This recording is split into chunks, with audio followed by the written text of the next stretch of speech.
재앙을 바로와 애굽에 내린 후에야 그가 너희를 여기서 내보내리라. 그가 너희를 내보낼 때에는 여기서 반드시 다 쫓아내리니 백성에게 말하여 사람들에게 각기 이웃들에게 은금 패물을 구하게 하라 하시더니 여호와께서 그 백성으로 애굽 사람의 은혜를 받게 하셨고 또 그 사람 모세는 애굽 땅에 있는 바로의 신하와 백성의 눈에 아주 위대하게 보였더라. 아멘. 이제 모세는 마지막 최종 관문을 앞에 두고 있었습니다. 하나님께서 모세에게 애굽을 나가는 마지막 관문인 열 번째 재앙이 곧 임할 거라고 말씀하셨죠. 열 가지 재앙 모두가 이집트 사람들과 바로에게 있어서 죽음이고 두려움이고 공포였습니다. 그 중에서 가장 큰 재앙이라 할 수 있는 것은 오늘 본문에 나와 있는 마지막 열 번째 재앙이죠. 이 열 번째 재앙을 자세히 살펴보면 이 열 번째 재앙은 애굽 사람들에게 난 것 중에 처음의 것들에 대한 죽음이라고 표현할 수 있습니다. 우리가 이 내용을 기억하면서 내용 관찰 1번을 들어갑니다. 하나님께서 애굽에 한 가지 재앙을 더 내리시면 어떤 일이 벌어집니까?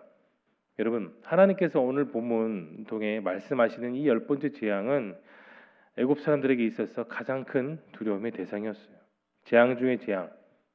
물론 첫 번째 재앙부터 열 번째 재앙 모두가 바로가 손쓸 수 없는 무서운 재앙이지만 이 열 번째 재앙은 죽음으로 임하였던 재앙이었습니다. 애굽에는 도저히 피할 수 없는 그리고 도망갈 수 없는 하나님의 준엄한 심판이지만 그런데 모세와 이스라엘 백성들에게는 전혀 다르죠. 다른 의미로 다가왔습니다.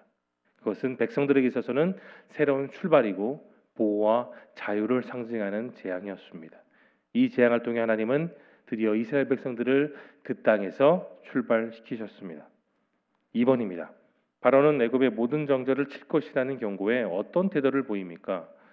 오늘 보면 9절에서 하나님은 모세에게 말씀하셨죠. 바로는 열 번째 재앙을 경험하고 그 아들이 죽을지라도 결코 모세의 말을 듣지 않을 거라고 했었습니다. 완악한 바로로 인해 하나님은 그 땅에 자신의 능력을 저주로 임하게 하신 것이죠. 근데 여러분, 우리가 읽진 않았지만 9절 끝에 본문을 주목해 보세요. 뭐가 나와 있습니까? 내가 애굽 땅에서 나의 기적을 더하리라라고 하셨습니다. 여러분, 이스라엘 백성들에게 있어서는 그것이 다 기적입니다. 하나님의 보호하심, 이끌어 주심, 지켜 주심을 상징하는 기적입니다. 은혜이며 소망이고 자유의 상징인 겁니다. 영과 묵상입니다. 하나님께서 바로의 마음을 완악하게 하신 이유는 무엇입니까? 바로는 처음부터 그 첫 번째 재앙이 임하는 그 순간부터 끝까지 결코 이스라엘 백성들을 밖으로 보낼 생각이 없었습니다. 그들이 있어야 노예를 삼고 벽돌도 만들고 일을 할 수 있었기 때문이에요.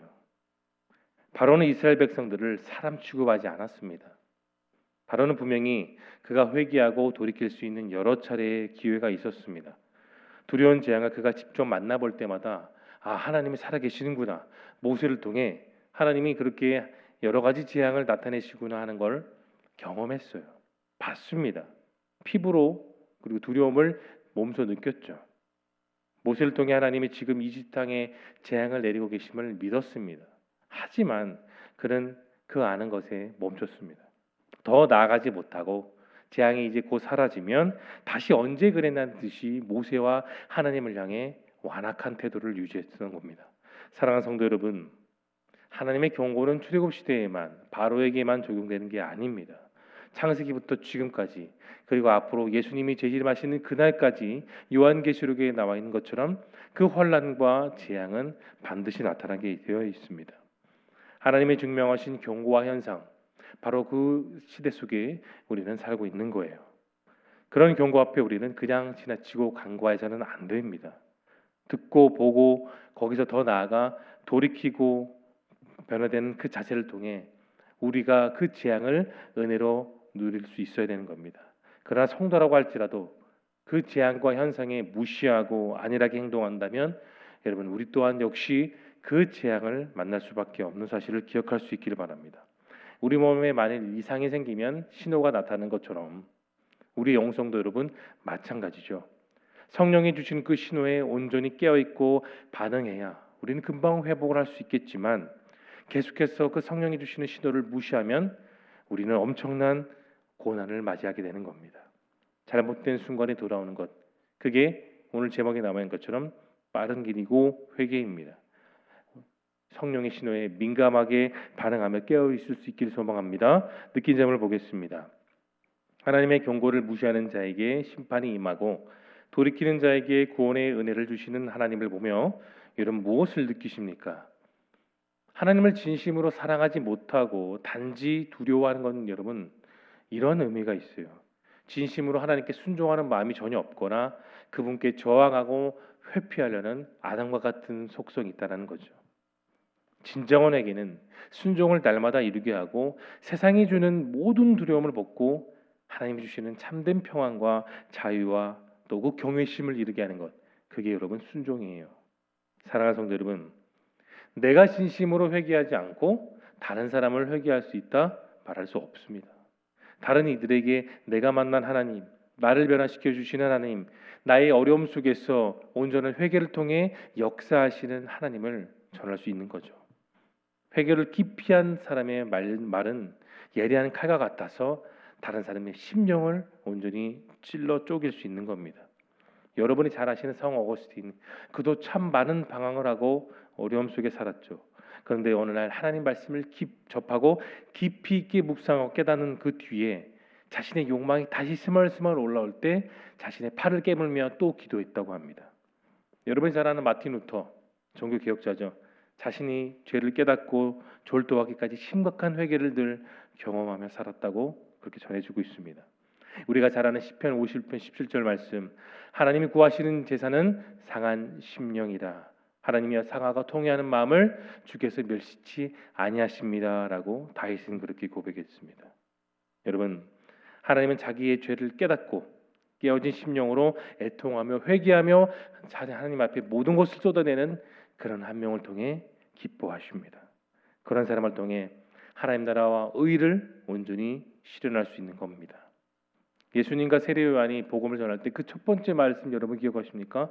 회개하라 천국이 가까웠느니라, 그렇게 말했던 겁니다. 이것은 회개가 정말 중요하다는 것 사실을 바로 세례 요한과 그 뒤에 나오신 예수님을 통해 우리에게 전해주는 생명의 메시지인 것이죠. 회개하고 예수님을 믿을 때 영생을 얻게 되고 천국을 소유하게 되고 더 나아가 영혼이 잘 되고 범사에 잘 되고 강건하게 되는 축복을 받는 것입니다. 일찍이 위대한 믿음의 선진들은 다 그런 회개의 과정을 걸치며 변화된 심령으로 살았습니다. 그리고 그들은 날마다 그런 회개의 삶을 온전히 누렸죠. 우리 역시 믿음의 선진들처럼 날마다 하나님을 바라보고 돌이키는 삶을 살아갈 수 있기를 소망합니다. 적용을 보겠습니다. 내가 하나님을 향해 완악한 마음으로 고집을 피우고 돌이키지 않았던 적은 언제입니까? 여러분, 사람이 악한 일들에 길들여지지 않을 때는 그 심령은 순하고 선합니다. 그래서 죄라는 그 이물질이 몸에 들어오면 즉각적으로 반응을 일으키죠. 하지만 점차 그 악한 일이 몸에 들어오고 그것이 익숙하게 되면 심령은 부드럽지 못합니다. 딱딱해지고 굳어지게 되어 있죠. 죄에 길들어 버렸기 때문입니다. 애굽의 왕 바로 강팍한 마음으로 인해 거짓 회개에 길들여져서 결국은 하나님과 맞서려는 그 대항했던 완악한 마음, 그게 그 땅의 화근이 되었습니다. 굳은 살만 키웠던 겁니다. 못 이어진 그의 양심을 깨우치기 위해 하나님은 모세를 통해 10가지나 되는 재앙을 통해 돌아키라고 여러 번 말씀하셨지만 그럼에도 불구하고 그는 또다시 하나님께 대항하는 어리석음을 범했습니다. 이러한 바로를 통해 우리는 중요한 교훈을 얻을 수 있어요. 하나님 앞에서 자신의 뜻을 굽히지 않고 자신의 멸망을 앞당기는 것은 정말 어리석다라는 사실이죠. 그렇다면 여러분, 우리는 이 잘 알고 있는 10가지 재앙과 출애굽기 말씀을 통해 어떻게 살아가야 됩니까? 혹시 우리는 수많은 직면했던 고난과 역경이 때로는 우리의 완악한 양심과 교만한 마음 때문에 그런 것은 아닌가요? 만일 그렇다면 우리 안에 있는 그 완악하고 교만한 양심의 굳은 살을 완전히 벗기고 부드러운 양심과 진실한 마음으로 늘 주님 앞에 온전히 설 수 있기를 소망합니다. 바로 그럴 때 하나님 우리에게 온전한 평안과 온전한 자유를 허락해 주시는 줄로 믿으시기를 소망합니다.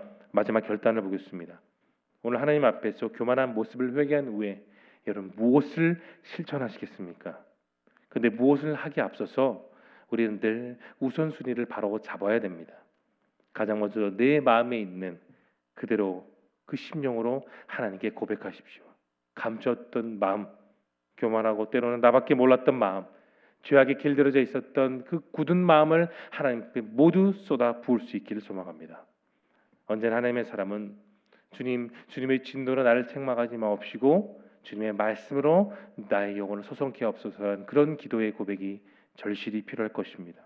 사랑하는 성도 여러분, 오늘 우리의 모두의 고백이 하나님을 기뻐하시는 고백, 진짜 심령에 가득 온전히 쏟아붓고 하나님을 위해 살겠노라고 결심하는 그런 기도의 고백이 우리 모두의 온전한 고백이 되어 오늘도 주어진 이 삶 가운데 하나님과 기쁨으로 동행할 수 있는 저와 여러분 모두가 될 수 있기를 예수님의 이름으로 축원합니다. 이 시간 함께